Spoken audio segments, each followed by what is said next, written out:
माझ्या मनाला प्रश्न पडला की आता याची खासदारकी संपते तर मग आता 10 आमदार जर खासदार होत नाही त्याला आमदार जास्त लागतात तर ते कुठून येतील असा मला प्रश्न पडलाय।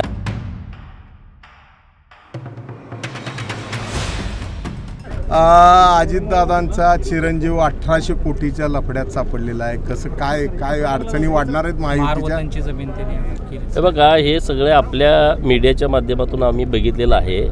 माननीय मुख्यमंत्री महोदय या विषयावरती त्यांनी स्पष्टता दिलेली आहे, त्यामुळं माननीय मुख्यमंत्री महोदयांनी भूमिका मांडल्याच्या नंतर मी त्यावरती बोलावं असं काय मला वाटत नाही। इतर जनावर यावा अशी मागणी करणार आहे। माननीय पवारांना सोडून बाकीच्या लोकांवर गुन्हा दाखल झालेला आहे। त्या कंपनीमध्ये 99% भागीदारी पार्थ पवारांची आहे, 1% दिग्विजय पाटलांची आहे। दिग्विजय पाटलांवर गुन्हा दाखल होतो पण पार्थ पवारांवर बघा आता हे तुमच्या माध्यमातूनच कळालंय की कुणावर नेमका गुन्हा नोंद झालाय तर हे वरिष्ठ बघतील ना ह्याच्यावर।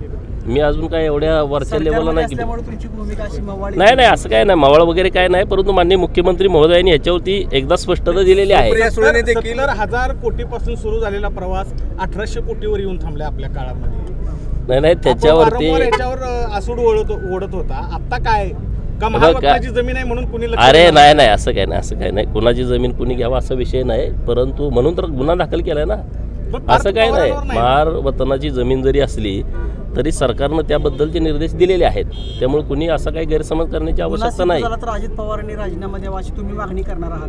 हे बघा ह्याच्यावरती आमचे नेते ठरवतील ना काय करायचं ते। तुम्ही मलाच कशाला विचारता? चला दुसरा काय विषय विचारा। त्यांच्या बाजूने उभारले म्हणजे काय नेमकं पवार एकत्रच बाजूला म्हणजे कडेला जाऊन उभा राहिले त्यांनी ग्रीन सिग्नल दिला की बाबा ती चुकीचं नाहीये, भारत असं करणार नाही असं त्यांनी सांगितले। मग ते आता ब्रह्मवाक्य आहे ना, ब्रह्मवाक्य।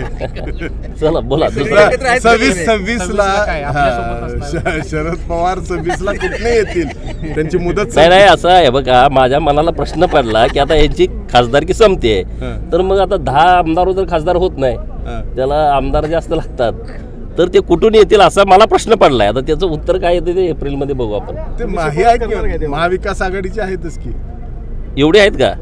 एक खासदारी एवढे नाही नसते सिंधुदुर्गमध्ये दोन्ही त्यात पण निम्यार्धे फुटले भारत एक विषय होता सरांचा संभव नाही काय नेमका आता तरी 10 त्यांच्याकडे दिसतेत पण शरीरानं किती आहेत आणि मनानं किती आहेत मला माहित नाही। मी त्या पुढचं विचार बरेच जण इकडे येऊन भेटत राहतात कामाच्या। तुमच्या जिल्ह्यात तुम्हाला माहित आहे की सगळ्यात जास्त तुमच्याच जिल्ह्यात आहेत ना तुतारीवाले, त्यामुळे तुम्हाला माहित आहे सगळं कुठं असते काय असते सगळे। नाही मग तुम्हाला वाटत नाही काय ज्येष्ठ माणूस आत पाहिजे पक्षाला तुमच्या मार्गदर्शन करायला? चला